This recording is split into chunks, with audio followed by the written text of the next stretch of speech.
Greetings and welcome to the United States Transhumanist Party Virtual Enlightenment Salon. My name is Gennady Stolyarov II, and I am the chairman of the U.S. Transhumanist Party.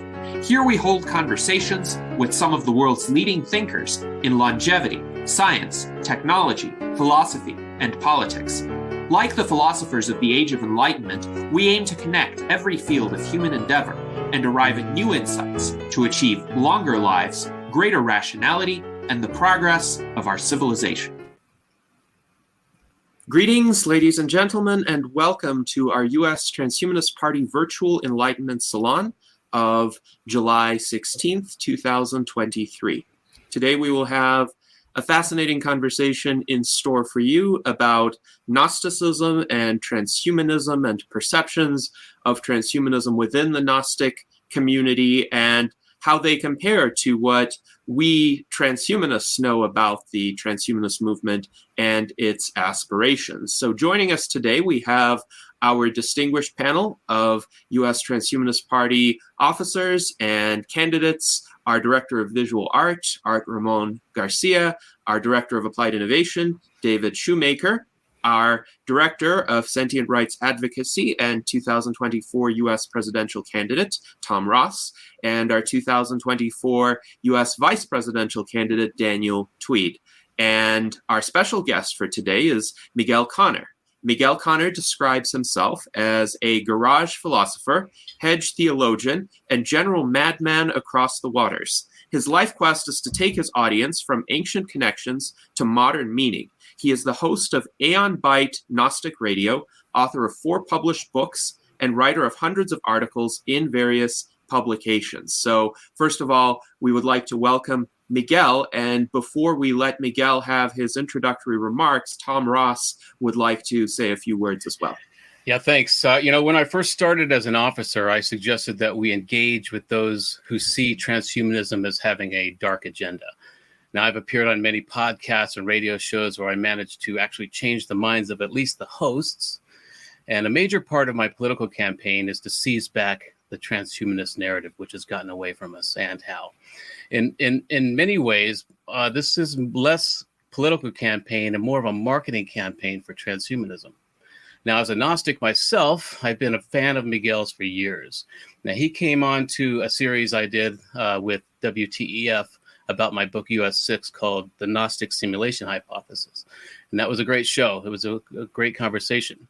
And so when I saw that he had a recent episode called Transhumanism, AI, and Demonic CERN, although this episode was really driven by one of his guests, I wanted to invite him here to discuss his views on transhumanism because I see more parallels than the divergence between these two philosophies. And so I'm really glad he agreed to come on the show. This is going to be a great conversation. And, within Gnosticism, there's a profound emphasis on the existence of a divine spark in each individual. With transhumanism, it speculates the possibility of a digital artificial consciousness. So we can get into all that stuff, but I'm really glad he's here. This is going to be a very fascinating conversation. And so let's get started.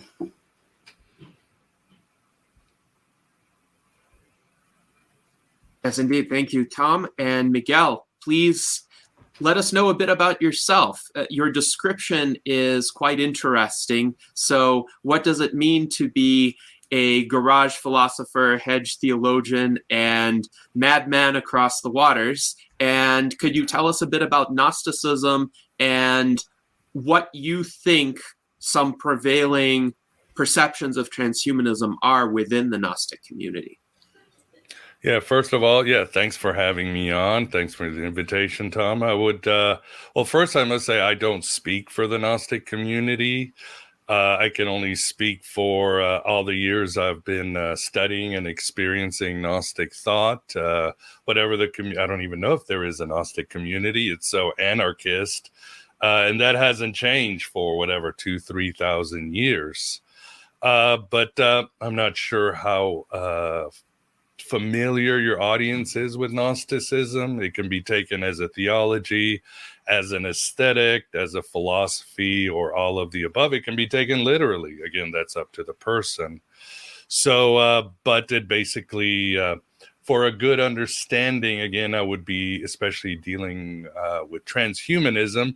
I will be leaning or would like to lean on the works of Philip K. Dick. He's obviously not only one of the most influential writers of our times, but his predictions and philosophies have certainly soaked into modern culture. His prophecies, both as a dystopia and technology, have come true, and he really sort of gets what the zeitgeist is today. As I often say, we live in a Philip K. Dick world. I took that from a quote from Michael Moorcock. And Philip K. Dick was extremely influenced by Gnostic thought. He had several Gnostic revelations, mystical experiences. So, having said that, too, I would tell your audience that one of the greatest Gnostic gospels of our modern times is the Matrix. The Matrix is a excellent modern Gnostic gospel. As I said, it's probably the most powerful or influential myth of our times, regardless of what you think of the movie. Certainly the subpar sequels. So that gives us a good baseline of Gnosticism as an ancient view of inner knowing, in which posits that each of us has a shard of infinity or consciousness that has been trapped not in an illusion, but a simulated reality. It's not a false world, it's a faked world. It's been created or coded to keep part of us here, either trapped or as some sort of learning center, as some of the more you might say positive leaning Gnostics would say, like the Hermeticists. And we are all asleep in this false world, or this faked world, sorry, and sometimes literally being fed upon by these higher beings called the Archons, headed by a being called the Demiurge.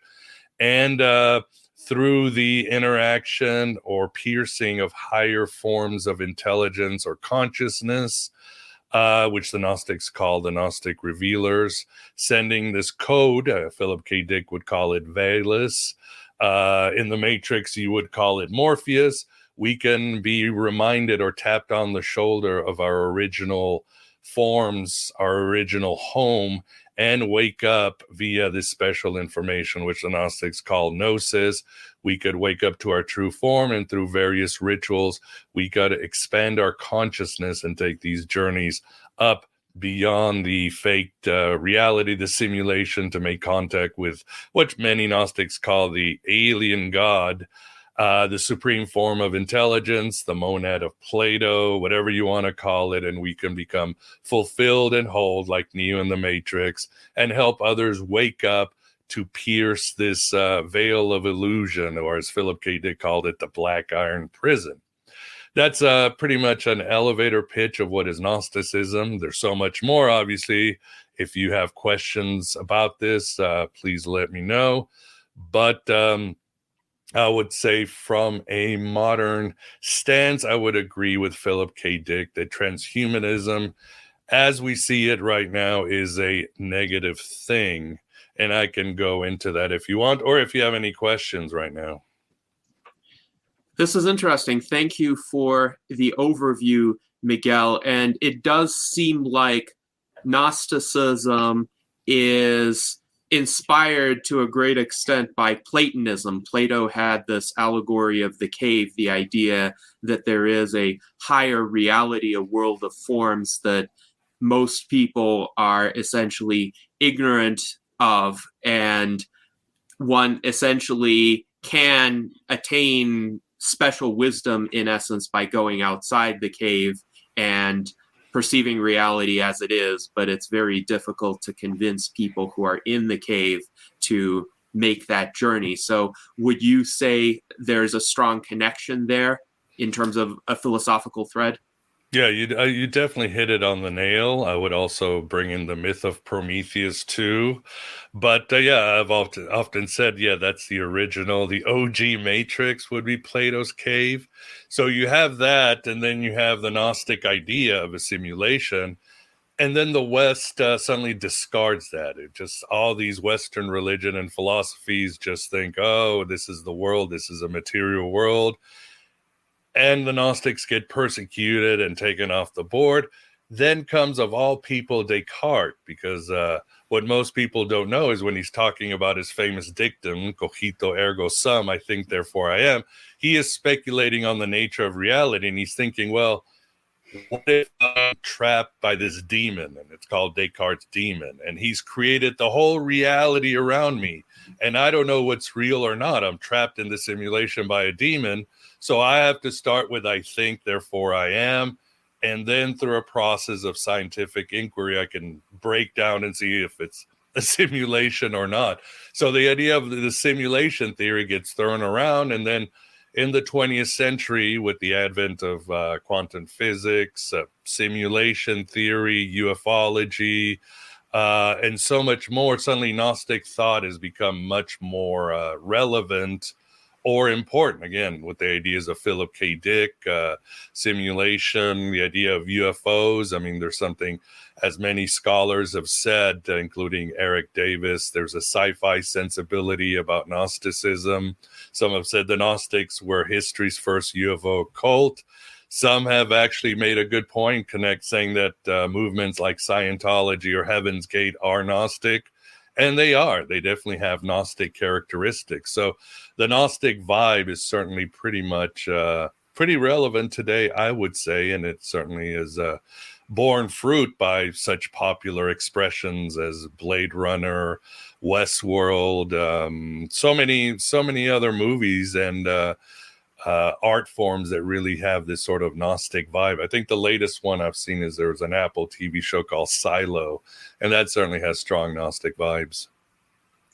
Very interesting. Thank you. And I do think it's worthwhile to spend a bit of time exploring Gnosticism and how Gnosticism manifests itself, or how it would respond to certain questions, as a way of setting the stage for a discussion of how Gnostics would address transhumanism. So one question that we have is from Daniel Tweed, who wonders, is it necessary to ascribe malevolent intentions to the so-called fake reality?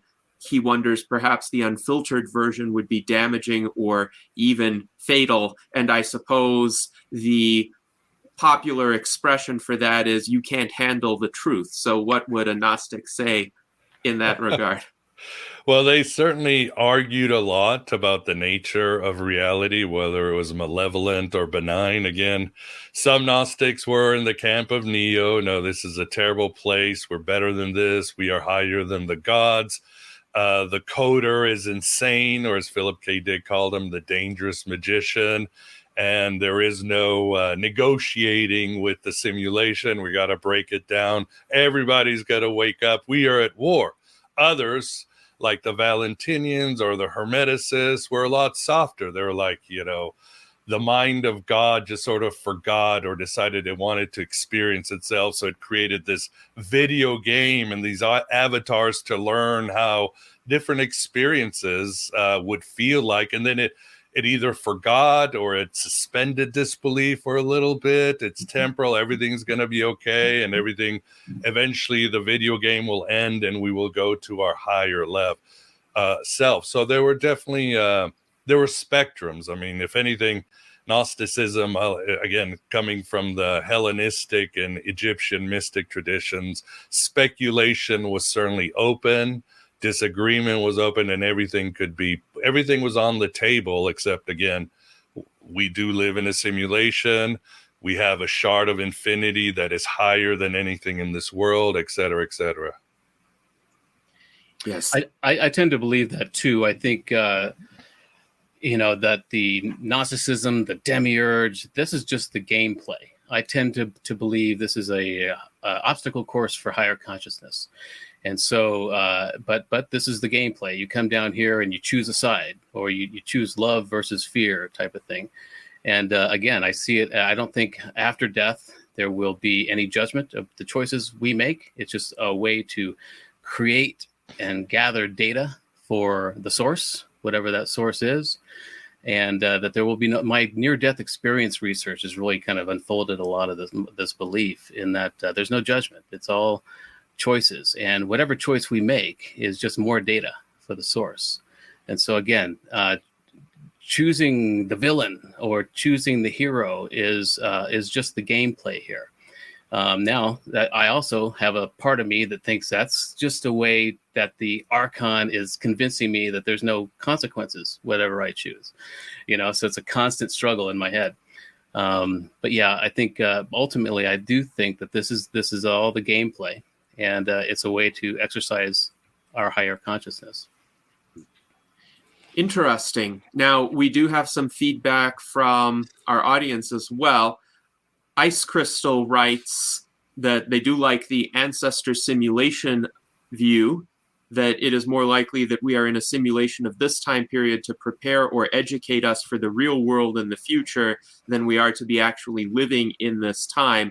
And actually, there have been some transhumanist thinkers who have written about this. Nick Bostrom, for instance, has written about the simulation hypothesis, and he has posited a very similar view that it is more probable than not that we are actually living in a simulation of our world created by future beings. Now, that is not my personal view, but it is interesting that a transhumanist philosopher has also arrived at that. Now, we do have a question from Alan Crowley, who wonders, how does Mr. Conner square the duality in Plato and Manichaeism and Christian dualism of Gnosticism with the modern notions that do not follow that thread? For instance, atheism in general and materialist ideas. So a lot of transhumanists are atheists and materialists, for example, not all of them, but I am, for instance, and transhumanism definitely accommodates that. It also can accommodate a variety of religious perspectives, but there is this duality that Mr. Crowley points out. So what is Gnosticism's take on it? First I'd like to say, not just Nick Bostrom, but Elon Musk, of course, has taken his ideas. He said there's only a 1% chance that we live in a real world. Of all people, speaking of a materialist reductionist, Neil deGrasse Tyson, he gives a 50-50 chance that we live in a simulation.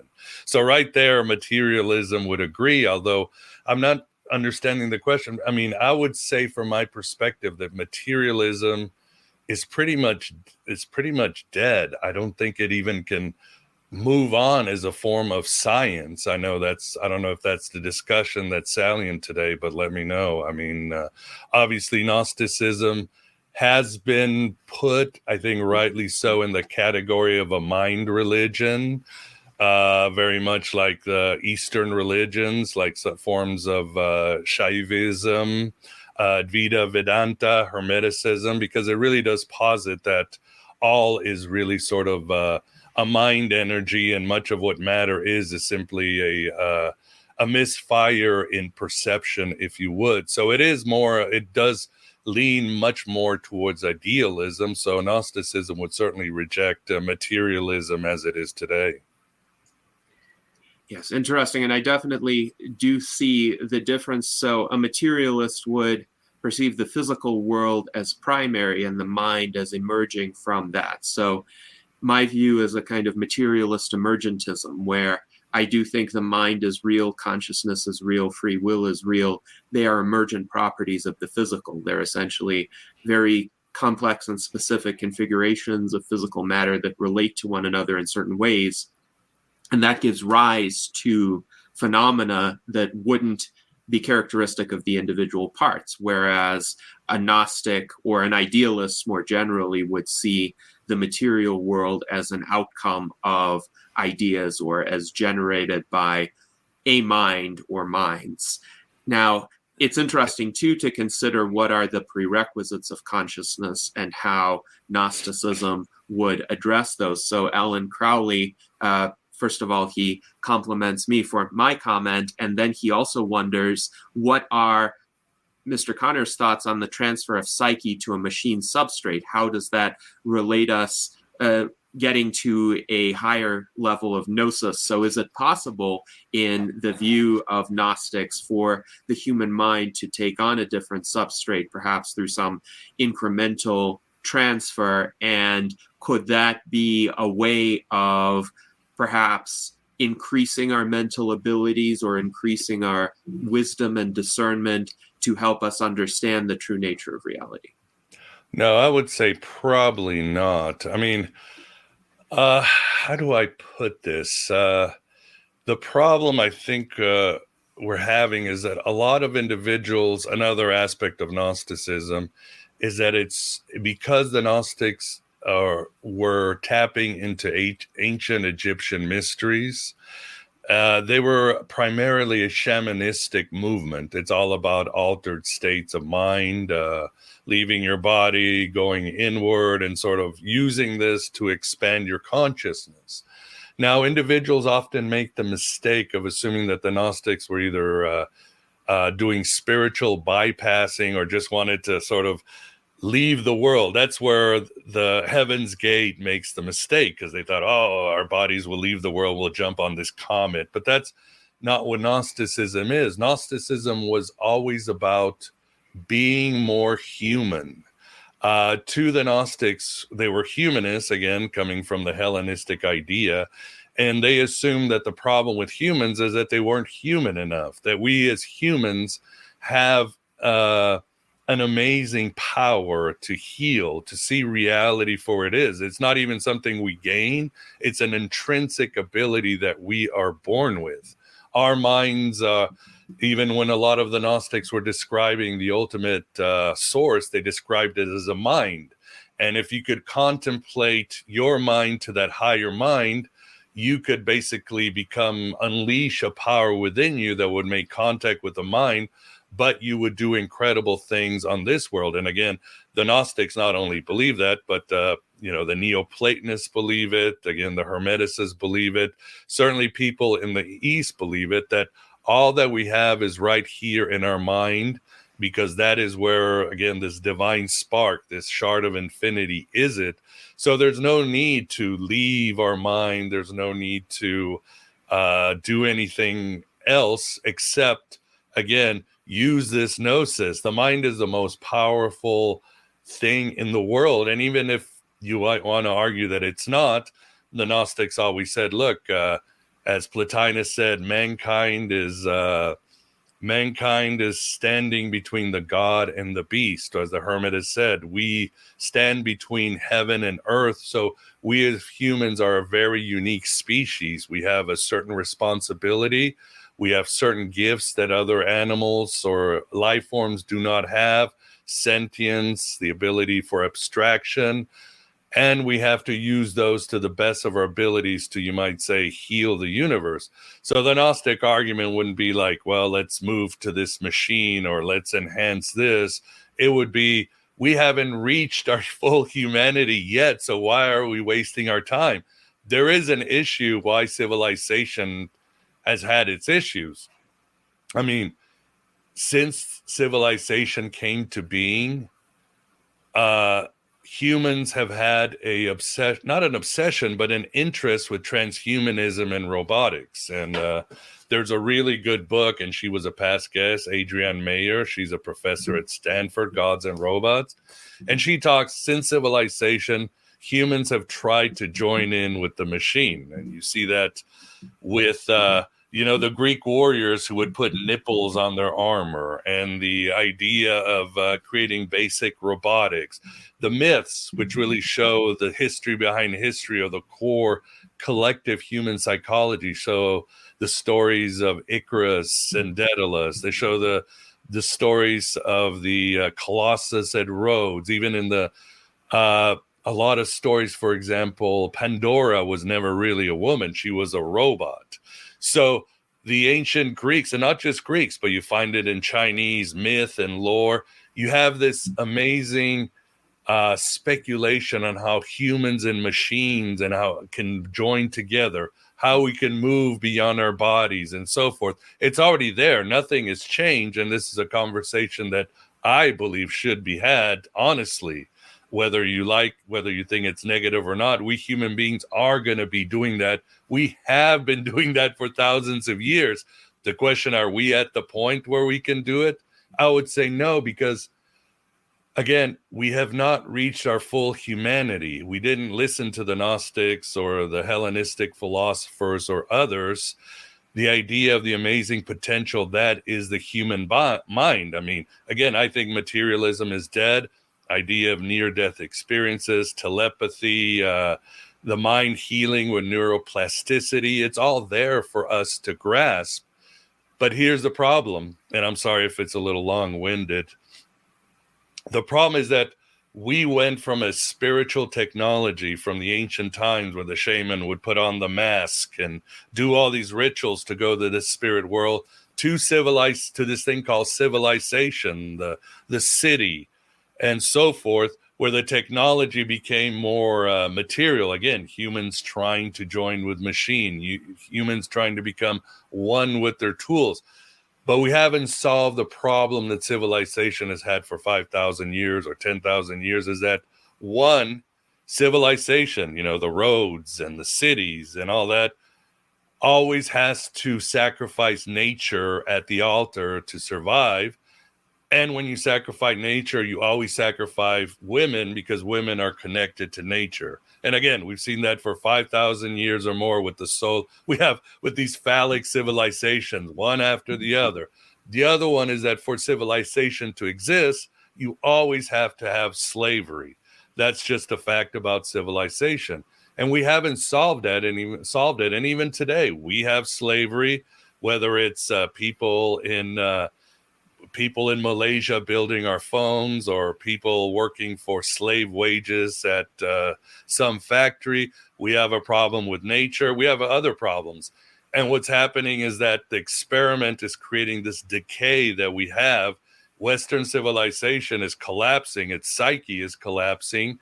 All the warnings that the Gnostics and Philip K. Dick and the Matrix talked about, which is a mental problem, an emotional problem, is happening today in civilization, and we are collapsing in this decay of Western society. So I think it's fine if we want to have this conversation, but we need to solve those problems of civilization. And one of those problems is we need to become fully human. And I'm sorry if this is a little tirade, but it kind of joins the Gnostics to Philip K. Dick to where we are today. But I'm fine with the conversation. I think, again, humans are going to talk about transhumanism if we're around for the next 100,000 years. Yes, thank you for that overview and for laying out your position. And it's interesting because one of your major points is one that I would completely agree with, and that is that the transhumanist aspiration has been with humans since the start of our civilization, and building cities, building machines, trying to extend our human potential through technology is not a new phenomenon.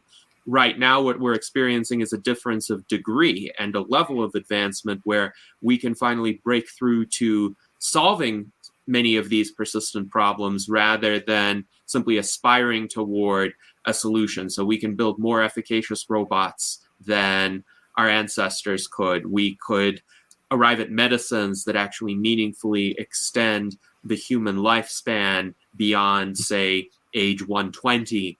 But the essence of that human drive toward improvement through the use of technology remains within us. And it seems that Gnosticism emphasizes, as you put it, spiritual technologies, so ways in which the human mind could work on itself to improve itself and arrive at a higher knowledge. But why is that necessarily in conflict with transhumanism? It does seem like some Gnostics perceive transhumanism to be tied with these malevolent archons, whereas could it not be understood as another pathway, a complementary pathway toward self-improvement and improvement of the world, where people work on their minds, but people also work on keeping the substrate that enables their minds to operate and enables their bodies to operate in better shape. So, for example, if you're in pain, you probably are not going to be able to do a lot of complex reflection and self-improvement, you're going to focus on how do you alleviate that pain. Or if your organs are failing, you're not really on a journey toward self-improvement either. So transhumanism could serve as essentially a set of approaches that preserves your substrate, which you're trying to improve through whatever techniques you think are helpful, and it will give you more time to do that. It will give you more time to reach that wisdom. So what do you think about that? Yeah, I think we're talking about a little chicken and the egg. And again, this is a speculation we go on because, again, going back to Plato's cave, if those people are looking at shadows on the wall, then what's the point in helping them out with technology? They're still just going to sit watching on the wall.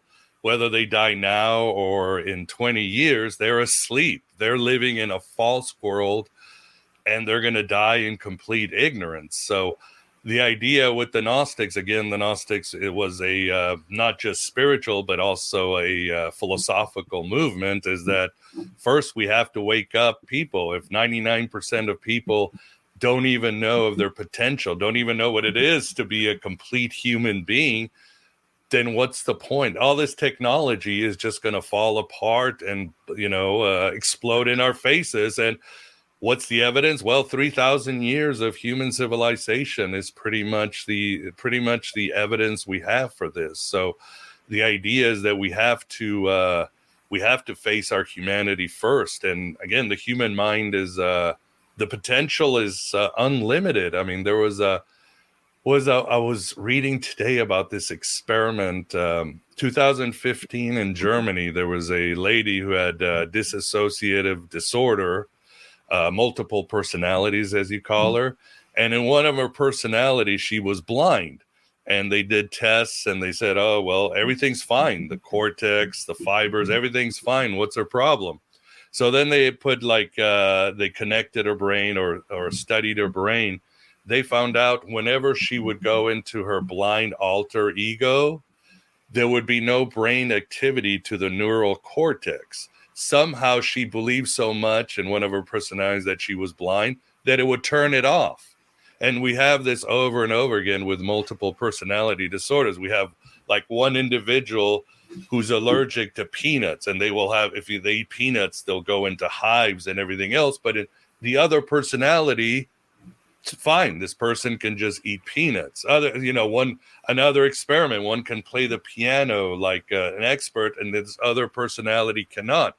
So what I'm saying is that the human mind has so much potential with itself, with healing and everything else, that we still haven't even started. That for some reason, the inner world, the psyche, the unconscious keeps getting sidelined for our desire for material comfort, for our desire to live a few years longer with more quantity but less quality.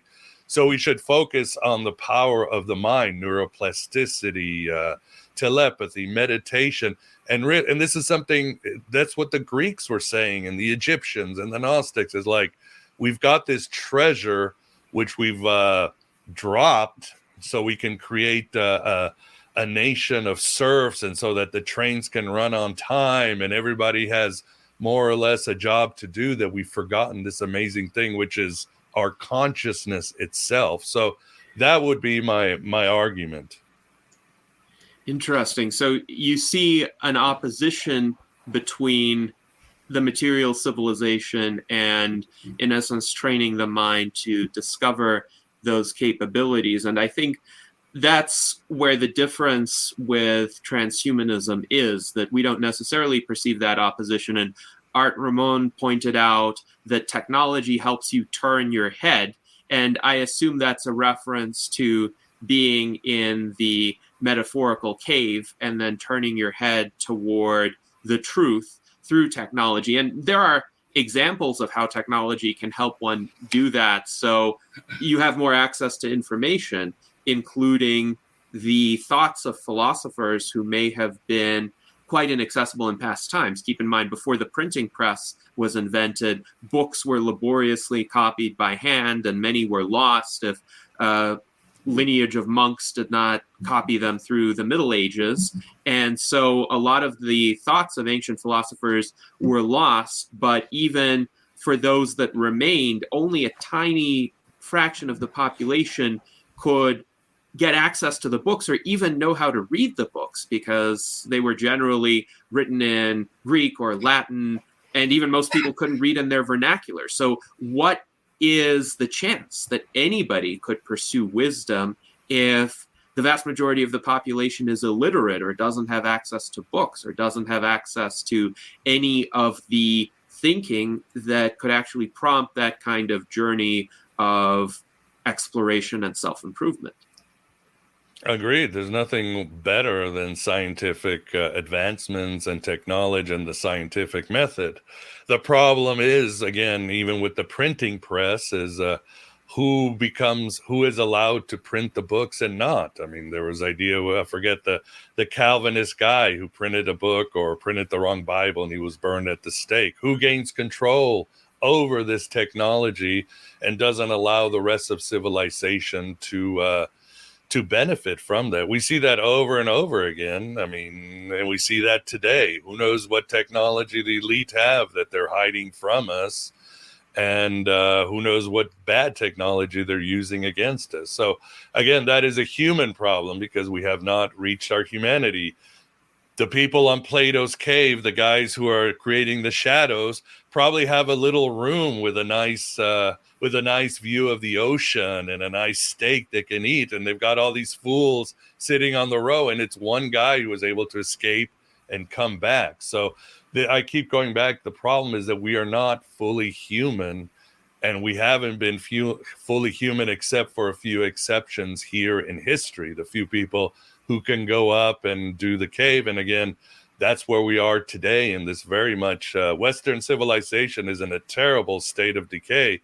We haven't had any good advancements like we had in the 20th century. That's usually my other argument. And I usually go by, let's say, the words of, or the research of Jeff Kripal, professor at Rice University, and some of his books like The Flip and others.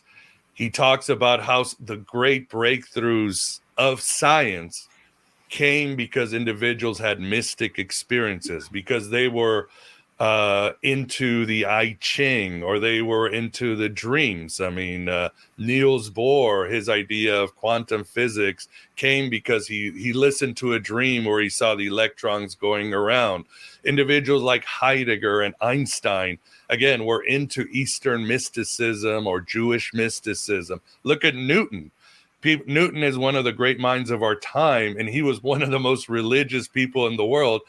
If you want to make an argument that he was so smart despite his Christianity, I would say no. I think his Christianity inspired him to become greater, to become so fully human. He saw things that we did not see. So you see that in the 20th century. You see these scientists who were inspired and ignited by mysticism, by trying to go to the places where most people don't go, that inner journey, that place of speculation. And they were able to come with some game-changing scientific discoveries over and over again. I really should make a list, but I think we've lost that. That's a problem with materialism. It sort of discards the metaphysics. And I think we're hurting today in the 21st century because we've lost this sort of Gnostic, Hermetic, mystic idea of the mind, this idea that we humans hold so much power within our minds. We just need to ignite it, and the ideas are going to be so innovative. Yeah, Newton was an alchemist, really. Yeah. And but I've got this initiative called AI Tutors, which I think parallels will help children turn that head to see outside the shadows on the wall. It's saying that we should give AI tutors to public school students from first grade through 12th and beyond, because what this AI tutor can do, it can hone in on their core capacities, on their innate talents and skills, give them extra help in the subjects they struggle with, because we're still in this lag time, this lacuna between the industrial age educational system, which was preparing us to work on an assembly line. But by having an AI tutor that can hone in and learn that student, hone in on their core capacities, their innate talents, and then make those and enrich those and keep it as an ongoing customized curriculum. Because if AI automation is going to be taking all of our jobs, the payoff should be that this AI helps us create a whole new economy based on the human skill sets that can't be coded or automated. And because you're right, that the human brain has been put on hold during the industrial age. It's not optimized. We're not using its power because it's far more intuitive, there's so much qualia that we take in every day, and to our subconscious. And I always use the example of a pathologist. A pathologist can use an AI to get global and historical data to come up with a really good diagnosis for a patient. But that human pathologist might have a gut feeling that it just doesn't seem right. And that's because of all the quality he is taking in subconsciously of the patient, his educational history, all of this. So we're always going to need a human with this supercomputer in his skull to make that final decision. And and that's what I believe we should start training students now on. AI is taking over so many processes. Even with Chat GPT, we don't need to worry about how we format something anymore. We just put in the proper prompts, and we get it spit out to us. So we need to. There are a lot of professors that are complaining about how they can't tell if a student wrote a paper or if Chat GPT did. And that just tells me that we need to change the educational system. We need to hone in on those core capacities that students have, that humans have, again, that can't be coded or automated, because we have such potential. Our mind, as you were saying, Miguel, is untapped. We have so much more human to be. And so that's, I think, a really good parallel between transhumanism and our interest in AI, and how it can augment the Gnostic view. I see a lot more similarities. As a Gnostic and a transhumanism, I'm constantly looking for the parallels and how things, the synergies between the two belief systems and philosophies. And I see a lot of them. And I wrote an article about it recently about that. But so I think I would like to know what in your view, as a Gnostic, and what you're hearing from the community, if there is one, why, and the reason like I said, the reason I wanted to invite you on here is because I want to engage with people who see transhumanism as having a dark agenda. And when your episode came up, which was what was it called? Transhumanism, AI, and the demonic CERN. That was a great example of the type of show and the type of subject I wanted to engage with, and so I reached out to you. And so, why do you think Gnostics maybe see transhumanism as archontic? Well, first of all, well said. But I think it's basically because we've been burned for so much time. I mean, you said it yourself. Our education system is meant to keep us dumb. Our government propaganda, our culture. I mean, the whole of civilization is this mechanism to keep us propagandized, to keep us asleep, to keep us on our phones. Bread and circuses. Nothing has changed in thousands of years to keep us as docile herd creatures who, again, yes, the trains will run on time. You can go to the doctor, but everything is stale. Everything is mediocre. Everything sort of runs. Nothing challenges you to the extreme. And again, there is always some establishment up at the top gaining the benefits. In ancient times, it was the priest and the king, right? Hey, we're going to sacrifice this bull. Oh, we'll keep 80% of the meat and we'll give 20% to the Israelis or whatever tribe it is. Nothing has changed. So I think of a lot of modern people with esotericists like David Block, who was the one who made that presentation. They're burned. They've seen what our establishment has done. They've seen how they aren't even trying to be more human. It seems like these elite are actually working to be less human. They gain more power. They're addicted to their power. They lose their morals, their ethics. So they start wars, or whatever it is, they oppress the civilization even more. So of course it becomes very distrustful to believe anything that comes down the pipe, or they just know that eventually it's going to be corrupted by the establishment, by regulations, by laws, by propaganda and advertising. And once again, we will have an entire civilization watching shadows on the wall. We go right back to that motif. How do we solve that motif? And that, like you said, is optimizing the human mind, homeschooling, whatever, living in an interior life. I'm sure the panel here probably has more solutions that I could have. I can only speak for myself. Well, yeah, even as a Gnostic. Oh, sorry, and the war on drugs, and the war on terrorism, end all wars. That right there will go a long time. And of course, I'm going to say embrace anarchism. I think it's our only solution. Mm-hmm. Sorry, but I think democracy had its time. It's time to put it out to the pastures and just shoot it. Yeah, let's try something new. Controlled entropy in a way. You know, like the United States was originally set up to be. But Gnostics, if they see this realm as being ruled over by a lesser god. So I have a rule that anytime society or this system or the simulation tells me to be afraid of something or to ridicule something, I look closer at that thing as a potential safe haven or as an ally. And so everyone's telling us, even Elon Musk is telling us to be afraid of AI. We're summoning the demon. And now everybody's telling us to be afraid. The military-industrial complex is preparing us to be at war with an alien race.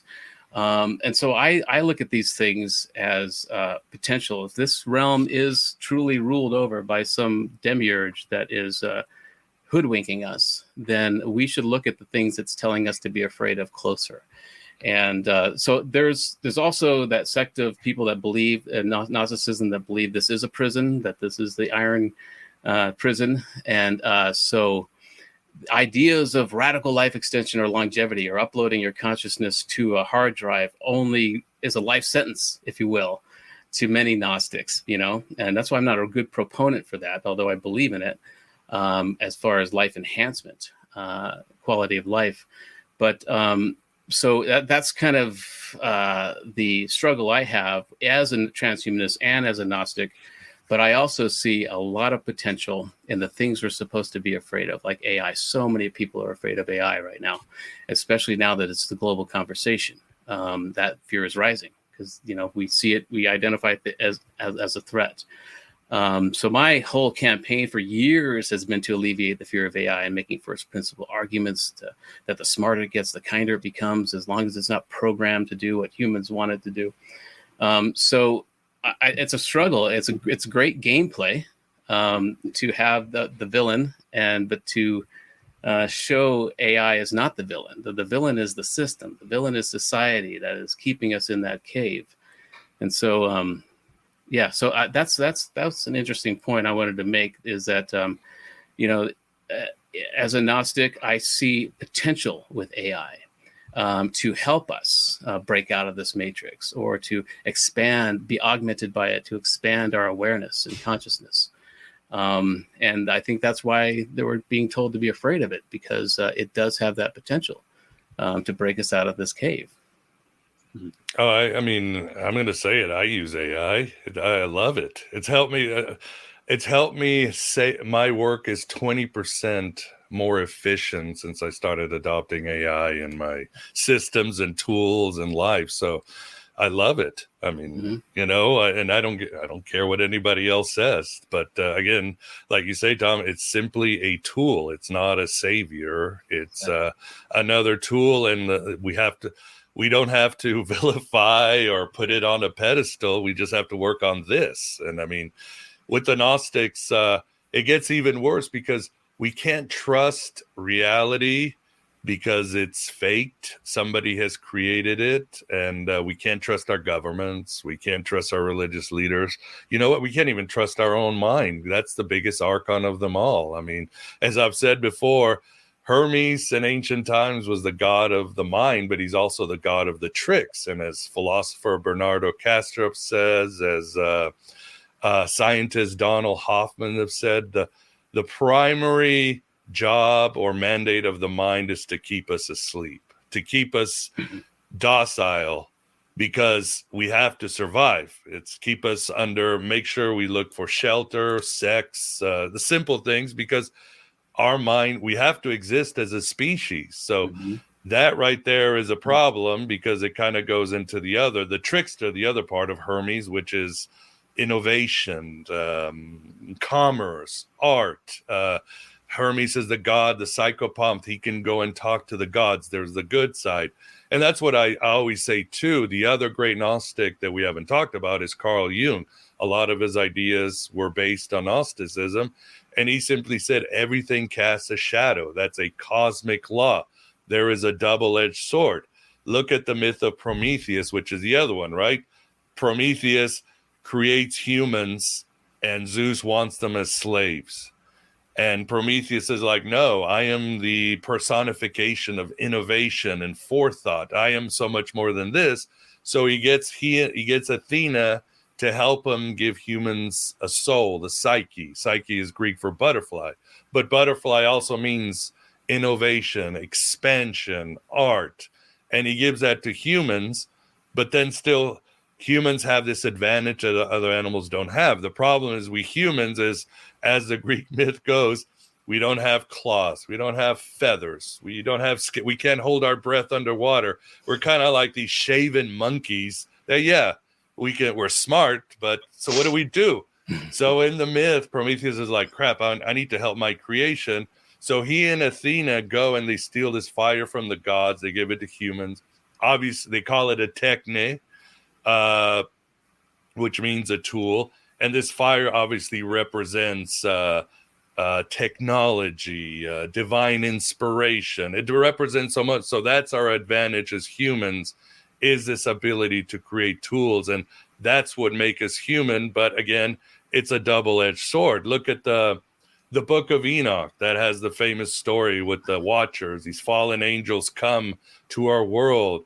And what do? Well, first they mate with women to create these hybrids, but they give human beings gifts. They give women the idea of cosmetics. They give both men and women technology, how to deal with metals and so much more. And it's a double-edged sword. Again, was it a good thing what Prometheus did? What is a good thing that the Watchers did and created the Nephilim? Well, that's up for speculation, but it's a fact. We are going to use technology, and again, we're going to worry about transhumanism, but we also have to figure out this trickster inside our brain, the biggest archon of them all, which is our own minds, which exist to trick us, to tell us, don't meditate. Why don't you look at TikTok? Why don't you watch a movie instead of going for a walk in nature? I mean, like the whole universe is there, including our minds, to tell us not to do the right thing, which is to expand our consciousness and see things that, as Paul says, no eye has seen and no ear has heard. And that could also be the gameplay in this simulation to keep us distracted, so we could push through that. I think the deeper archetypes you're talking about with Prometheus and Athena would be Enki and Ninhursag in the Sumerian tales. And so there's a lot of correlation there. And so, that's all I got for that.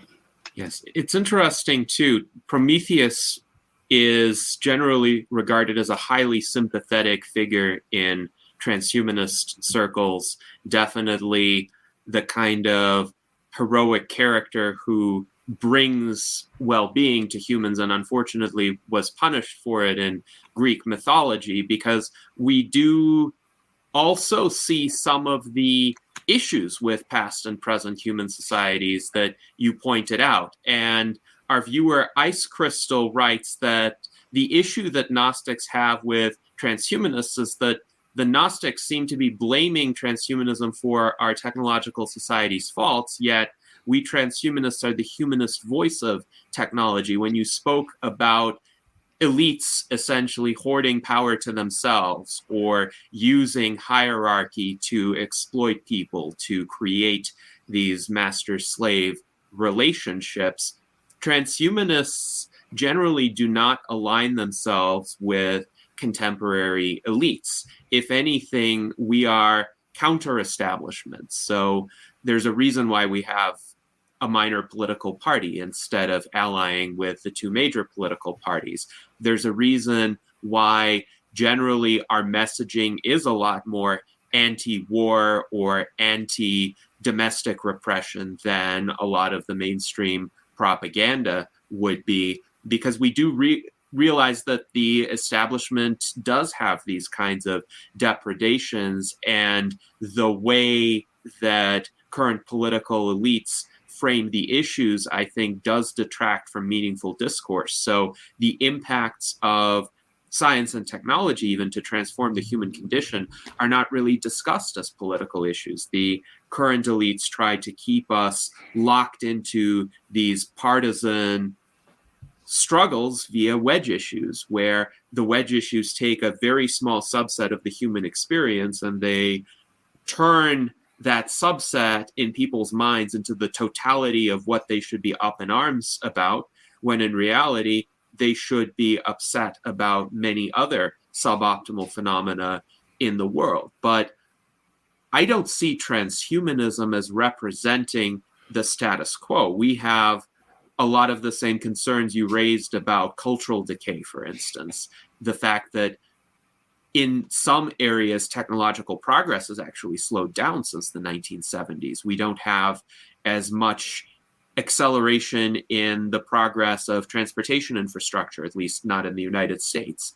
And we don't have as much abundance in housing as we used to. Home construction is lagging behind population growth. So we are having some impressive advances in AI, in electronic technology, in biotechnology. In certain respects, though, I believe that advancement is not happening fast enough, but there are definitely cultural phenomena and political phenomena that are holding progress back. So perhaps there's a conflation of transhumanism with contemporary elites, but that conflation may be a misunderstanding. What do you think about that? Yeah, well, yeah, I agree with what you say, but also keep in mind, life expectancy has dropped in the United States. I mean, this is 2023. That should not be happening. And obviously, once you get in technocracy, eugenics, and other things, something nefarious is probably happening. So that's the issue. And I agree with you. As long as there's this divide and conquer mentality, we're not going to be able to deal with the issues. And in fact, what you're advocating, transhumanism, isn't going to work. I mean, we've taken 2 steps back in the last 3 to 10 years, it seemed, technologically and everything else. I certainly don't trust any of the technocrats out there or their promises, because again, we have hit a wall. I keep going back. We really need to focus on our humanity. I think a lot of the issue too, and this is anecdotal, as my friend Gordon White said, sometimes it has to do with marketing. And sometimes the marketing has to do how they poison the words. That's what, Philip K. Dick said. He has control over the words, has control over reality. Truly virtual reality, like the term conspiracy theory. It was weaponized in the 60s, so now it's used. Any of us here could be called a conspiracy theorist for what we said today, but it's just a derogatory term that doesn't mean anything. The term trans has also become a derogatory, or at least a charged term, which it shouldn't be. It used to be a wonderful term, transcendental, reaching out from beyond, which is what we humans should be doing all the time, reaching beyond ourselves to explore and speculate. And it doesn't matter where, technology, religion, philosophy, but now it's been attached again. Transhumanism has gotten a bad, you might say, PR by a lot of people. The term transgender, the term trans fat, it's just, the term has been so weaponized. Sometimes maybe the marketing needs to change. It's like my wife sometimes talks about this conspiracy with Tartaria.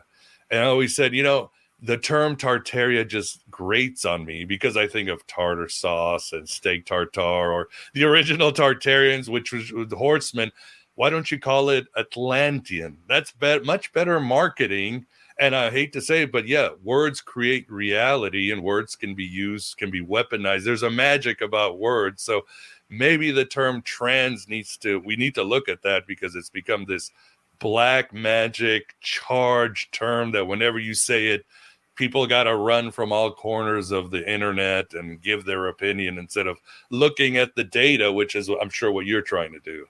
Yeah, I was speaking with some very progressive friends in California, very liberal, hardcore. And I mentioned, hey, I'm working with the Transhumanist Party, and they kind of shied away from that. Well, you don't want to do the whole trans thing. Both sides hate. Yeah, both sides freak out. And so it's a struggle for this marketing campaign for transhumanism.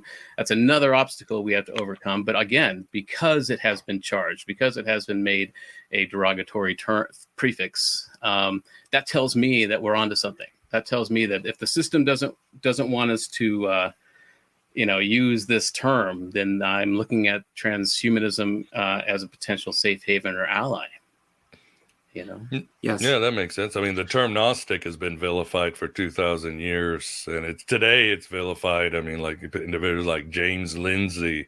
I mean, his whole shtick and spiel is going against these Gnostics of today, and he attaches. Well, the Catholic Church does that too. Everything bad and evil is Gnostic, and everything perverse is Gnostic, and it's just, again, it's the PR, it's the war of words. Again, we go to Hermes. He was the god of language. Language can be weaponized, and it's a form of magic, and it can alter reality. You can make an entire population see things that aren't there. It can make people believe things that don't exist. So that's a problem that we have today. It's pretty complicated, but again, the Gnostics would say, just go inward, man. Touch grass, speculate. Clean your house. The Archons require us to exist. They're basically what they call, they're parasites. They're algorithms. They're code that have a purpose to keep the reality, but they require our energy. They require attention. They require our thoughts so they can give us what we want or what we fear, even though it's always warped. So if you just empty your house, you'll be empty your mind, as the ancient mystics said. You'll find the answers right there. They can't hurt you if there's nothing inside of you that can be hurt. Yeah, they feed on loosh. Yeah, that's right. it. And these social media and their servants too. I mean, the politicians, the companies, they need us. They need us to exist. And they feed upon us, literally and figuratively. These social media companies, the algorithms they send out are designed to increase engagement so they can charge more for their advertising. And they only get more engagement if they make us afraid or angry. And so that's completely archontic right there. And I've got another initiative called Digital Defense, which is about, first of all, training people that this is happening, that we are being threatened by divide and conquer algorithms from enemies, foreign and domestic, foreign authoritarian regimes that are launching these algorithms into our social media to divide us and to conquer us, and our social media companies here in America that are doing so just to get more money. And so, first of all, the part of it is to educate people that this is happening, to explain how sophisticated these algorithms are, to hone in on our biases and to make us angry or afraid. And there's certain narrow AIs that are writing articles that satiate these fears and these angers. So well said. Yeah, there are times when I wake up in the middle of the night and I go, I can't believe I live in a reality where this crappy sugary water called Coca-Cola is a transnational company worth billions. That says it right there. Yeah. What the hell? Or there's this magic from this golden arches that makes us eat this poisonous garbage. And I go, how did we get there? This is complete insanity. This is magic. This is an egregore. This is archonic. So we have to solve this problem if we can't. And how can we see reality for what it is when we think Coca-Cola is something that's part of our national psyche in our daily life? I mean, something is wrong. We're being addicted. We're being fooled. And Coca-Cola is just the tip of the iceberg, because when you start seeing it, you look at our educational system, our medical system, the war machine, you go, we are collectively insane. It's not even people looking at shadows. It's people going and kissing shadows and thinking they're their partners. And I mean, this is collective insanity. It really So, is.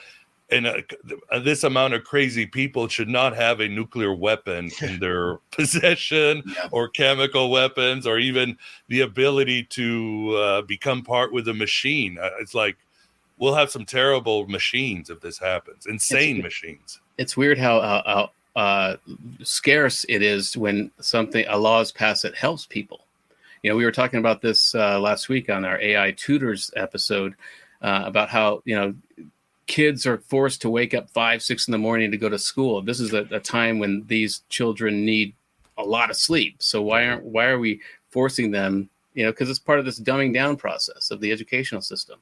It's a very determined method to keep us off center.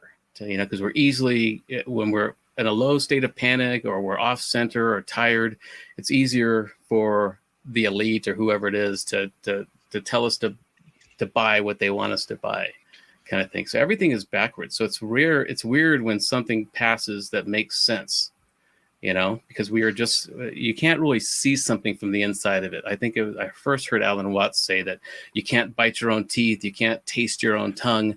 And so when we're in this soup, this archontic soup, we don't really know what's different. Or we're in this cave, for instance, we don't really know that there's alternatives. And so we just kind of meld into it. I've got a question for you as well, Miguel. You know, I listening to what you're saying in your dialogue, I'm just having trouble. Would you describe Gnosticism as being more akin to Leibniz's monadism, or dualistic in nature? Because I've heard the idea that, you know, the idea of the pleroma, you know, and you know, then I've heard the idea that, you know, that it's all pleroma, you know, that even this demiurgic reality that we're in is still a part of the pleroma. And so, you know, I just wonder, you know, is it all down to this core, you know, is it all bad? Is it all evil? Is it all corrupted? And, you know, because personally, I think that it's important to lean on that, you know, that spark for the Promethean flame, which I perceive as, you know, being similar to, transmutation or alchemy, and that, you know, you need to have the clay to build the sculpture kind of thing. And so would it be better to have no clay at all, in the eyes of Gnosticism? No, I understand what you're saying. And of course, again, the Gnostics speculated on this.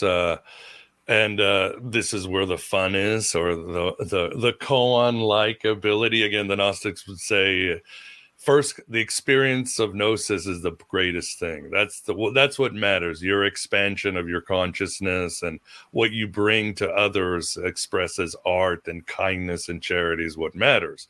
But of course, again, they were children of Plato, so they were going to speculate. Even the most darkest Gnostic gospels, like the Secret Book of John, which is basically pornographic, it's like ultra violence. It's some of it's very hard to read. Even it says, look, the pleroma, which the Gnostics called, that was the fullness of the divine, the mind of God, the eternal realm. It says nothing happens outside of the eternal realm.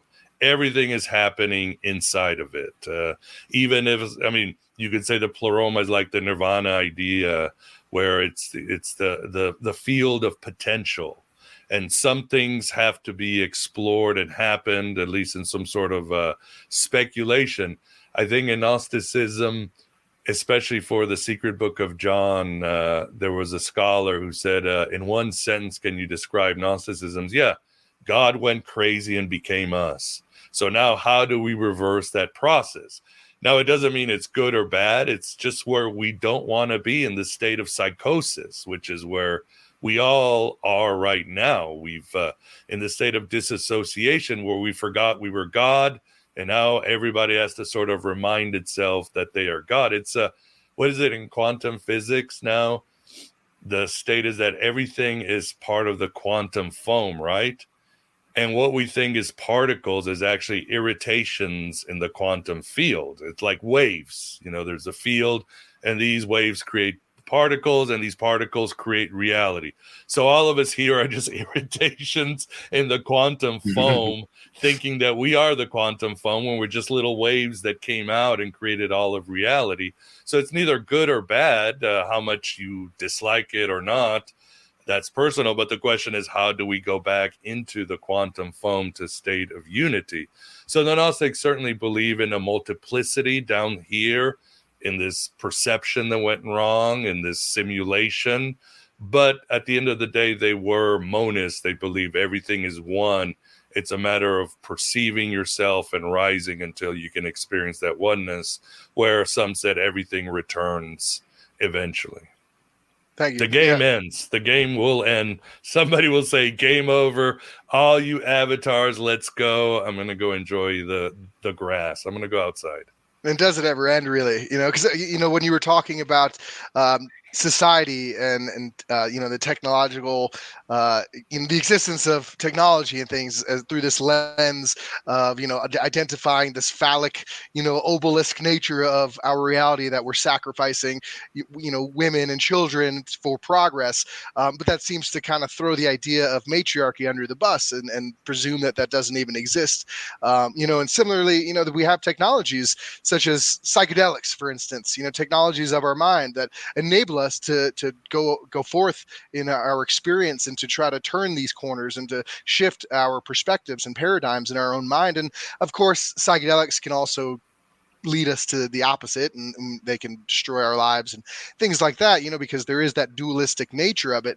But I would like to, presume that all technology has a similar dualistic double-edged sword, as you were saying, where and to kind of conflation of transhumanism with the ideologies of people like Elon Musk, who thinks that the answer to our technological problems is to start hooking everybody on these minerals and lithium and things like that are being mined by slaves and things like that. It's it seems to be missing the point of that. Transhumanism is rooted in this humanism, and to kind of conflate transhumanism with the democratic process and throw it all away, throw the baby out with the bathwater in favor of anarchy. It seems to be a post-humanistic notion that is kind of hypothesizing the idea that humanism is flawed in its own essence and that it's an impossibility.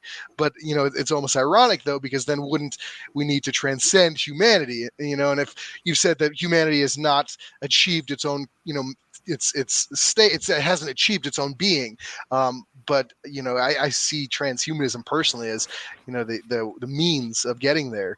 What other what would you promote? Conservatism or regression to try to help humanity achieve its full potential, or do you think that it's possible that technology might be able to be the key to unlock this?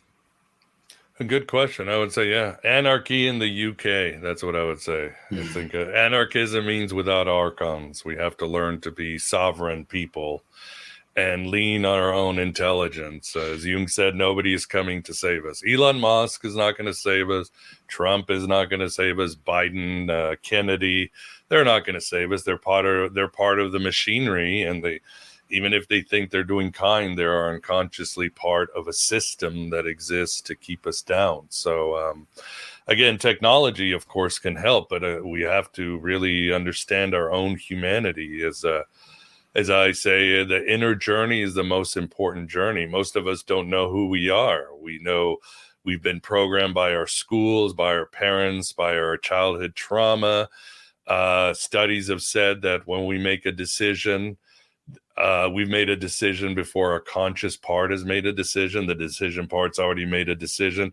There is a lot going inside of each one of us is a universe. Remember what the Hermetics said, as above, so below. As we live in the universe is inside of us. So we are all connected, and each of us, again, does not know this vast universe that is within us. Most of us have not faced our shadow. We haven't faced our trauma.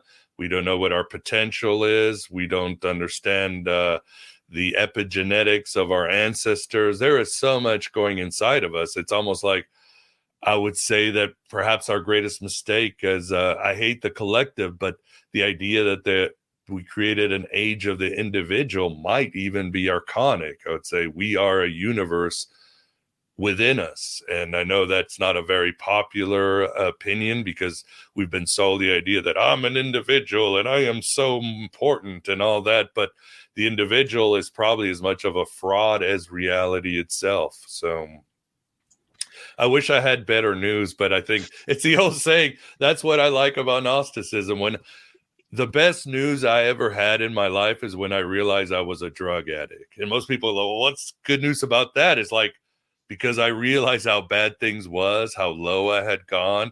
And I realized that I had a lot of inside work I needed to do. So that was the best news. And I stopped digging, and the only place for me to go was up. So I that's why I like the Gnostic, because it's always hitting you with, you are in the cave. You are in a problem. Everything you thought was real is not, so you got to push harder. It's the old Winston Churchill quote, when you're in hell, keep going. The Gnostics always said, we are in hell, just keep going. Eventually, things are going to get better. You are going to get out of the cave, but you cannot stop. You cannot rest.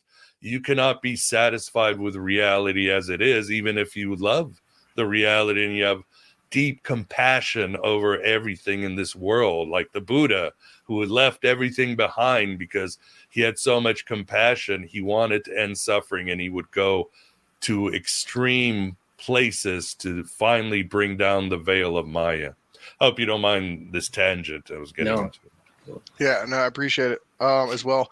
I think that there's absolutely a lot to be learned through addiction and through trauma, which, it's almost lends to the idea that suffering is an essential part of growth.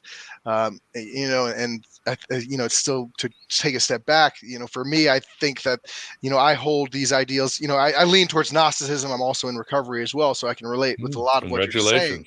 Thank you. Likewise.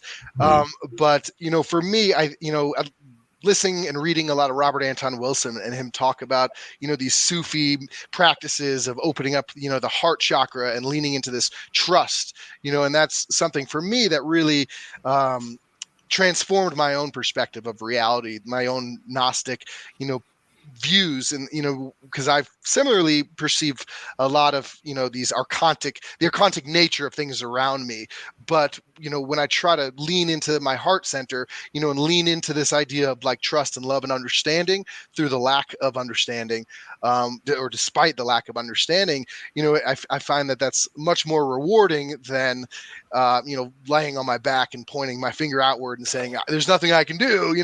It's all these guys that I can't even verbalize their own existence's fault. And so I think that I think that Gnosticism has a lot of really bold ideas that can help transform thought and perspective and things like that. And because I think it is important for everyone to be questioning things, but I think that that the process needs to continue. And like Tom was saying, a lot of times when these different ideas like transhumanism are being dragged through the mud in the eyes of the public and the mainstream, it causes me to wonder why, seeing that archontic nature of reality, and I think that it's easy for us to understand both sides of the coin.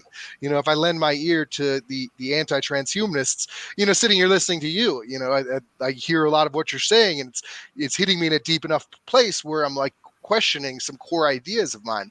But I think that the progress needs to continue along that path, and that both sides of the coin being fully considered is most beneficial personally.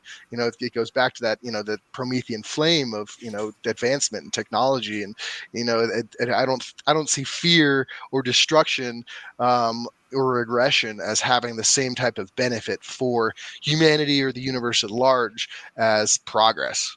So thanks. Yeah, we can't be Luddites. I'm not a Luddite. I don't believe in going back. I think we can make civilization and nature work together.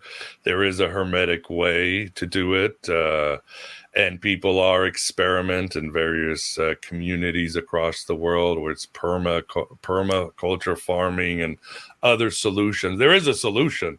As long as we have minds, we can find a solution and an innovation. And yeah, you talked about Sufism. Sufism is widely regarded as an Islamic form of Gnosticism, along with the assassins and the Druze and others. So Gnosticism has come out and been beneficial, as Stephan Heller argues in his book, Freedom.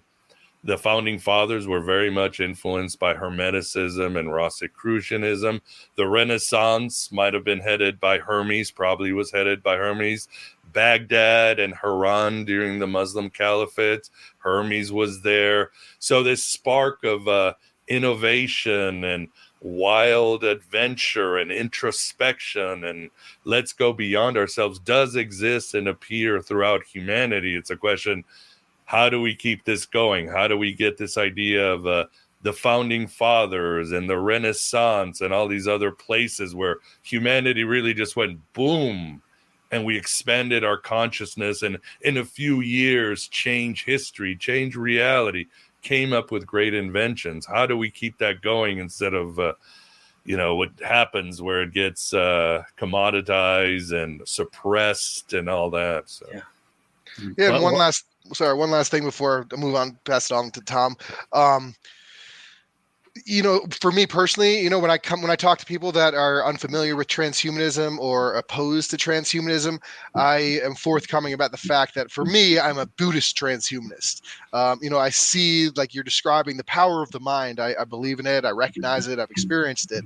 And so for me, I really lean into this idea of Buddhist transhumanism that views things like meditation as a form of technology that can help us transcend the limitations of where our mind sits at today and things like that. And, I almost feel as though there should be a hermetic transhumanism as well that really hones in on this idea and kind of cuts out some of the noise and helps people kind of see how these things can coexist.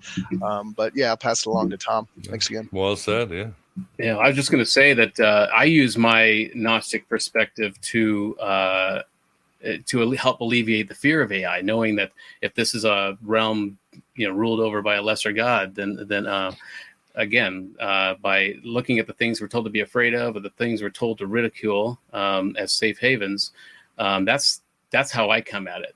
Everyone's afraid of AI, and so to me, I think the way we get to this next renaissance is alleviating fear, just as the people in the Age of Enlightenment did, which is really the theme of this whole program, is counteracting what the church was telling people to believe. And the Renaissance was fueled by this new understanding.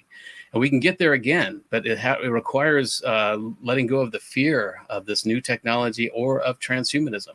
I think by definition, everybody is a transhumanist. If you wear glasses, because I often say that, without technology like clothing, we naked apes would be extinct within a generation or less, right? We are our technology. That's how we survived. That's how we got to the top of this food chain on this planet. And so by definition, we are our technology. And just putting a label on it as transhuman is just putting a label on something we already are. And so, but that also causes friction. It causes people to resent or reject that label, but it also causes people to take it on. And but without technology, we would be extinct. And so, but also by giving it a label, by staking a claim as a transhumanist, it's also causing evolution. It's causing the friction that's necessary to evolve and to adapt. And so I think it's a bold thing to put a label on what we already are, because it will get a lot of people afraid or will cause a lot of rejection of who we are. And so, but I do think it's a necessary part of this gameplay. And as you were talking earlier, I think dualism in this realm, in this simulation, is part of the gameplay. It's allowing this monad or this individual entity to experience a dichotomy, to experience something to argue against or argue for. Without a dualist universe, we would not know what to position ourselves against or for. Yeah, it's what Philip K. Dick, his big questions were always, what is reality and what is to be human? The two questions that nobody wants to ask, which the ancients asked plenty. And and it's not that hard. Again, I go back to individuals like Heisenberg and Einstein and Niels Bohr and so many. All they did was just use a little of these ancient traditions of the mind, like the I Ching and Taoism and Kabbalah, just incorporated, or like you said, Tom, Newton, alchemy, and boom, they saw solutions that people thought could not exist. They saw things that science said there's no way it can be solved, or we'll see that. So, and all of us have this potential. As I say, each of us has a specific destiny that's been given from before time, and each of us has an amazing potential to expand our minds, in which we become truly helpful to our community, truly helpful to our society and other people. Again, the Gnostics were seen as healers. That was their big thing. They always had these potions and scrolls and magical gems, and they didn't just want to heal bodies, but they even say we heal the psyche. They wanted to heal the mind and the soul of people who were suffering under the yoke of the Roman Empire, or the corrupt Judean priesthood of the Second Temple. So that's what each one of us has, and somehow we've been taught, no, that's not good. Let's just be docile. Vote every year or 2 years, and that you'll be fine. Pay your taxes. That's it. That's the limit, and then enjoy your weekend at whatever it is, playing golf, or golf is a great form of Zen meditation. Sorry, but you know what I mean. Distract yourself from reality. And I mean, even Sam Harris, he's a big proponent of Zen meditation, and he seemed to be on a good time, but I think the pandemic just broke his brain. And unfortunately, these last 3 years has broken the psyche of so many humans. It almost seems hopeless. Mm-hmm. Yes, and when it comes to declining life expectancy, of course, the pandemic was a major contributor, since this was a prior subject of conversation, but another contributor have been the so-called deaths of despair among middle-aged Americans, because they have lost a certain sense of meaning in their lives. And we in the transhumanist movement seek to rekindle that sense of meaning, because we do recognize that contemporary postmodern society does not really inspire a lot of hope or a lot of confidence in many people.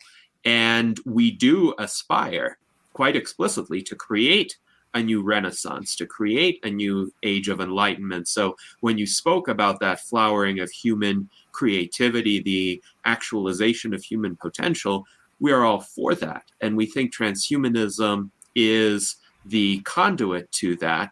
Daniel, in our internal chat, points out that the term transhumanism is actually the correct term, and we shouldn't let the abusers of language drive the advancement of language. Also, our friend Mike Lazine pointed out that at the very least, the Transformers have not yet been demonized. And I think transistors, as Art Ramon pointed out, haven't been demonized yet.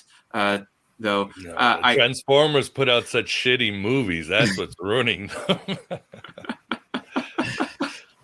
But what is your symbol, though? Because again, I would also suggest have a trickster god somewhere in your symbolism. Hermes, Hecate, one of those, Loki. That'll help. Symbols have power. Symbols have a lot of collective unconscious weight into them. So that could be another one. Just get some good logos.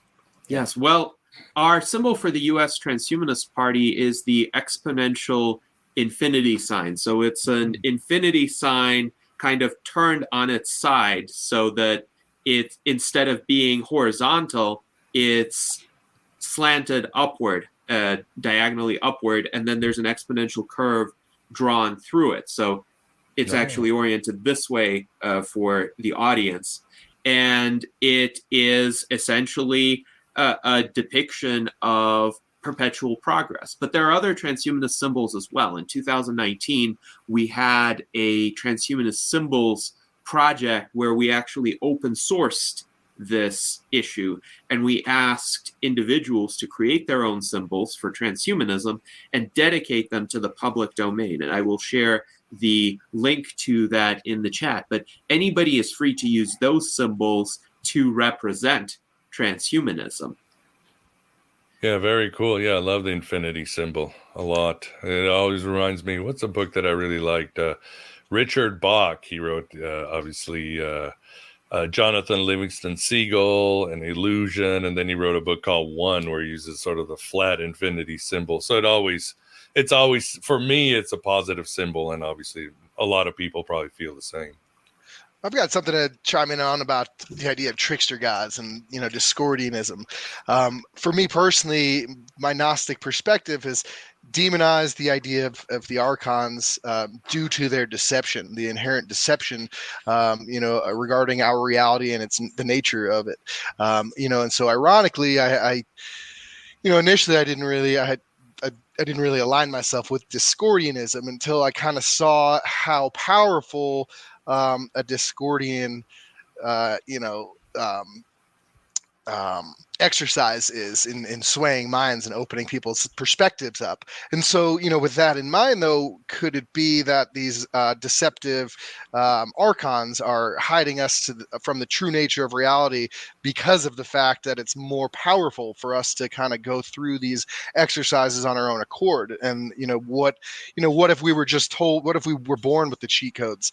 Would that have improved our situation? What are your thoughts? Well, I think the trickster is very important too. I think it's the most essential symbol or god or archetype or egregore, whatever you want to call it today, because the trickster, in Native American lore, the trickster means change, and so across the world. And we are definitely going through a period of change in this country. And the trickster, again, is like that fire. It's a double-edged sword. But the trickster, what do they say? Hermes is the god of transitions. Yeah, I use the word trans again. He's the god of doorways. The door hinge belongs to Hermes. Hermes and the trickster is this power, whether it's the coyote, that is innovation, but is always destruction, but allows us to flow into a new system, into a new world, a new dispensation, without our psyches or mental orders breaking. And that is extremely important because, yes, the West is going through a big transition. We are going through a new world. And the question is, are we going to do this seamlessly, or are we going to break down along the way? And so that is the question. I mean, to the Gnostics, Jesus and Sophia, the goddess Sophia, were seen as tricksters. They're outside the natural order. They come into the world with great information, but they also are telling you change or die. It's as simple as that. And this new transformation, this new doorway, it doesn't have to be scary. It's only scary because you're holding on to the old ways, to the old dispensation, to the old technology. Just let go and something great will be on the other side. I can't say it's morally better or worse, but it will be different. It will be new. So the trickster god is extremely important, I would say. Yeah, you could say the trickster is an algorithm that helps us meet the minimum system requirements for an upgrade. Yeah, if when the simulation needs to change, that's how we do it. Interesting. Now I want to make sure that our other panelists have the opportunity to ask some questions. So let's go to David Shoemaker. Yeah, thank you very much. Fascinating conversation. I like studying this on my own as well. I have two questions, if I might. The first one relates to my interest, which is in applying innovation ethically, practically, applying technology to benefit people. So as I study Gnosticism, I look at lack of trust pretty much everywhere on the compass. And I wonder how I resolve that and come up with practical benefits that would be Gnostic inspired, that would help people out there that might not even entertain the idea of Gnosticism. Do you have any thoughts on that? Again, the Gnostics obviously, again, came from the same school or grabbed onto the same vibe that gave us the Stoics, the Cynics, the Skeptics. And so it always came to the question of, you need to prove it to me before I give you any of my attention or my louche, as Tom said, or my energy. So that's always been the way it is. It's very cynical, but it does believe in scientific inquiry. Now, as far as trust, again, the idea of a simulation is scientific. The idea of these alien beings controlling us is scientific. The power of the mind is becoming much more scientific. Again, I gave examples of disassociation and neuroplasticity and all that. So there is a way you can sort of, you just have to look at reality, and it looks pretty Gnostic to me, especially in 2023. I'm not sure if that's answering your question. People are ready or they're not ready. It's simple as that. You can't lead the horse to water. To make it less philosophical and more grassroots, practical. Maybe to put it in a vernacular, what will Gnosticism do for me today? Well, what Gnosticism will do for you is always look at a reality out of it, even if it's just sort of a metaphor. The Plato's myth is a great metaphor you can use on your personal life, your artistic life. Same with the myth of Prometheus, the Matrix, the Wizard of Oz. That's a very Gnostic tale.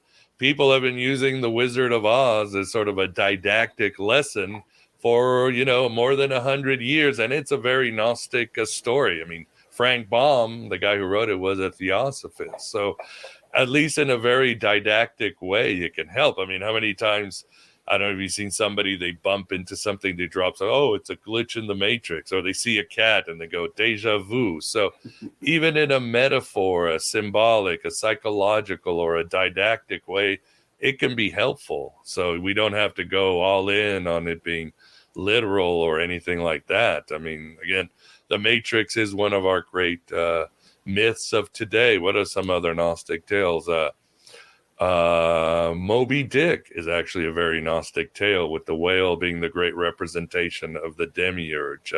Recently, Cormac McCarthy, who is considered the greatest writer of the great American writer, his novel Blood Meridian is extremely Gnostic. You know who else?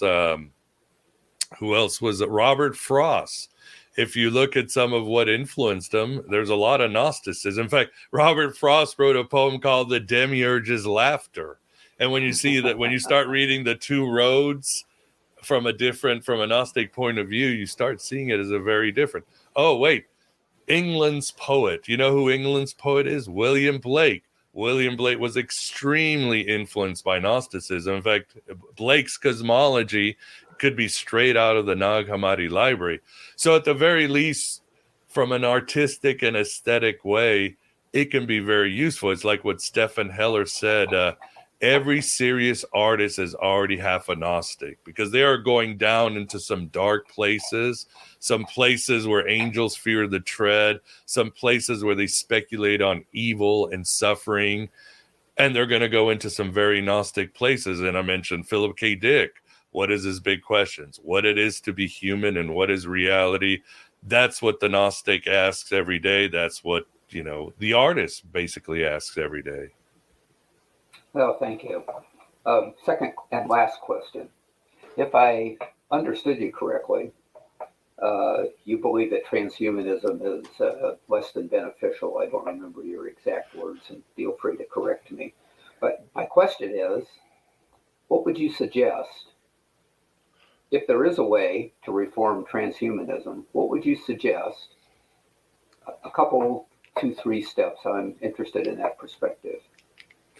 Well, I would say, somebody in the chat room, Philip Pullman's, his Dark Materials, Pullman was definitely influenced by Gnosticism. He admits this openly. Well, again, I would say we have to work on becoming fully human. We have to get this hermetic humanist ideals that the founding fathers had, that the people at the Renaissance, the Persians, all these great places where technology, science, and art work together.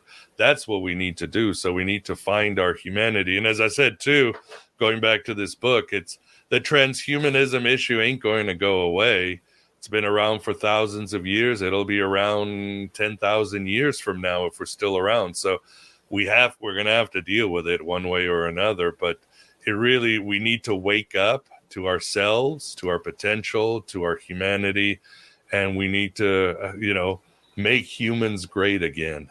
As they say, instead of we're just livestock, we're just numbers on a ledger, we're just cattle, we're just voters, or just something silly like that. Okay, thank you very much. I appreciate your comment. Make humans great again. Yeah. That's an interesting aspiration. And I agree with Brent in our internal chat. This does seem pretty transhumanistic. Now let's go to Art Ramon for his question. Hey, Miguel, thanks for coming on the show. My question is about kind of the thoughts that Gnostics have on if this is a simulated reality, yet when we dream, we enter yet another simulated reality. And I myself, when I dream, when I'm sort of falling into sleep, it feels like I'm channel surfing. I have these little micro dreams that I kind of flip through, and it's various things that are going on. For example, someone playing golf or tennis, but I'm still alert. But my mind kind of quickly drifts, and it feels like I'm channel surfing. Then when I eventually do fall asleep, I do enter a dream, and when I enter this dream, I experience it as if I'm there, usually in first person, but sometimes I could be in a third person state. But what I have the ability to do is to end the dream when I get tired of it or when it's scary or something to that effect. So I can end that dream at will. And last night, I kept going back into the same dream like 3 times. And I ended this dream several times. One, because I was hanging off an iron, kind of an I-beam, and I was going to fall, so I ended the dream. Another part of it, it was just boring, and I ended the dream, but yet I go back into the same dream. And I know throughout history, you hear these tales of kings having dreams, and then someone has to interpret the meaning of these dreams. And so what do Gnostics believe dreams are? Well, I would say that I would have to lean on Jung. There is a certain communication that is not linear. I mean, we have to remember we only invented linear language, a few thousand years ago, but our mind still works on images, symbols, metaphor, and these are all tied together to mythologies and other forms of narration. That's really what it still constitutes the human psyche. So dream, like mythology and other forms, are ways in which our soul or unconscious communicates with us. And that's why it's strange, because you don't want to look at the story, you're looking at what it symbolizes. And as Jung said, everybody in your dream is an aspect of yourself that is communicating with you, your shadow, your past, your complexes.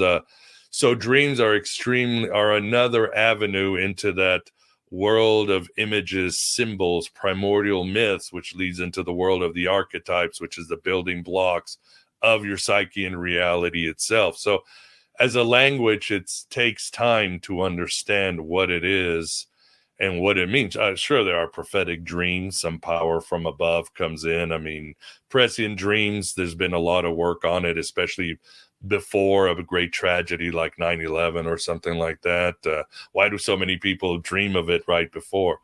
But dreams are, again, it's sort of this, it's a part of ourselves that we need to get to know. An alternative part of ourselves, a whole new world that has important information, as I keep saying, to make us more human, to address pain, to tell us which road we should take in our life, what decisions we need to make, what we need to lean on into. And yeah, we could do a whole show on dreams, but I highly advise do dream therapy, write down your dreams, work with a Jungian psychologist or somebody like that. It will definitely enrich your life. Okay, and the fact that dreams seems to be like the only mystical experience that almost everyone experiences. I mean, I don't have to prove to you that I dreamt something, maybe the content, but everyone understands dreams. So it's quite universal, unlike other mystical experiences that may not be as believable. So, okay, thank you. Yeah, but there's many other ways. I mean, you creating art or fiction is just very dreamlike. Meditation, for me, ayahuasca trips. There's so many ways of doing active imagination. I mean, Tai Chi. There's a million ways to access our soul and expand our consciousness. In 2023, there should be no excuses for it. Let's put it that way. Well, thank you for that interesting discussion. And certainly there's a lot more to be explored about dreams and their significance. I see dreams from a materialist standpoint as being a kind of repackaging of the experiences that one has had previously. And it's interesting that dreams seem to be about subjects that one has lived through or thought about or read about recently. And it seems to be analogous to a kind of defragmentation of one's hard drive, where various components of one's experiences are being repackaged in order to make room in the brain for subsequent experiences going forward. But there could be connections made within those dreams that could give one insights or material for further creative expression. So definitely worthwhile to study and think about. And now let's go to Daniel Tweed for his question. Hey, it's a great thing to study, Miguel. I appreciate the work you're doing. To me, gnosis has always meant direct knowledge, like not mediated by a third party. This is the most legitimate kind of knowledge in human experience. And, I think it's good you pointed out that our founding fathers of the American experiment were Gnostic influence. I think they were mostly panpsychics and pantheists, kind of hiding behind a veil of Christian theology in a lot of cases. But, I love this one letter Jefferson wrote. He wrote a lot of great stuff in letters that he never said publicly, probably because he didn't want to get all the heat it would have entailed. But he basically said in one letter that the Republican form of government, which I take to mean democratic republicanism, is the only form that's not openly or secretly constantly at war with the rights of man. I appreciate when you say shoot democracy. I'm a democratist. But I think to have a workable anarchy, you do things like resolve the authoritarianism in property, that libertarians don't want to come to grips with, the Lockean proviso and stuff. So there is a way to have something that functions as protecting the rights of man, but you don't have the government. And I think that's what the American experiment was kind of designed to be. And I don't know, can you expand on that? And I have a second follow-up question after you. Yeah. God, I'm not sure. I mean, I'm sort of done with it. I think it's time to retire it personally. I mean, you have natural law, which defends anarchism. So you have that. I mean, there's no utopias for us. So that's it. I mean, some people say, well, is this going to work? I said, well, it's not going to change human greed or corruption or tyranny. Again, we have to go to that part, solve that part, just like, until we can fix the human condition or improve it to the transhumanism, anarchism, a republic, there's still going to be issues. And again, everything casts a shadow. Everything has a dark side to it. That's cosmic law. As you said, if there is a God, there's going to be a Satan. There's nothing we can do about it. And so I'm not offering. We can agree that protecting the natural rights of man is kind of a worthy end state. Yeah. Of course. And the other thing is, I also think they were trying to where you could call out archontic behavior in the most effective way. Anytime you've got these dominance hierarchies, and I think the that is best at stopping archontic behavior is something called altruism, and it's how science works. It's how, the law of the sea works. It basically says you got to be able to, independently confirm things. You got to have peer-to-peer review. You got to, make your stuff falsifiable, because, it won't stand up otherwise. Mhm. But that doesn't mean you can only do that with physical phenomenon. I mean, I think you can apply the scientific method to non-physical phenomenon, and I'm glad that's happening. So when a performer says like the greatest drug high is being on stage with the audience clapping, is that an archontic behavior example, would you say? I think to each his own. It's hard to judge. I mean, the Gnostics traditionally were small lodges that would break up across the Roman Empire, and then later in medieval times with the Cathars. So that there was no like one size fit all solution to your gnosis or what you get out of it. Again, I think I like the idea of egregores or the Sangha, where you come together and you kind of create an energy field or almost an entity. So some performer might get some power from that. So I can't judge. Depends. I think it depends on what that performer does with that information or with that adulation. Because that can be archontic in that it feeds the ego and makes them feel more powerful, and they're easily tempted by that power. But if I went to the Taylor Swift concert last night, and although I think my son got us tickets somehow, but I thought there's a good opportunity because I was in this space, of I don't know, a darker space with it. I was inspired, but she actually does use it to connect. Uses that adulation to connect with her fans and the audience. I think she could have done more because I think there's so much potential when you have that so much attention on you. 73,000 people last night, to use that for good. And she does connect. You feel very comfortable with her. But there's also a responsibility that someone with that amount of attention has to help people in a very real way, to point out, like in my case, I was thinking of the percentage of people that were in that 73,000 people, a percentage of them that would have to go home to an abusive situation, but for a time they were released from that hell. And so that's where my mind goes usually. It doesn't make me very fun at dinner parties, which is why I don't get to introduced to a lot of them.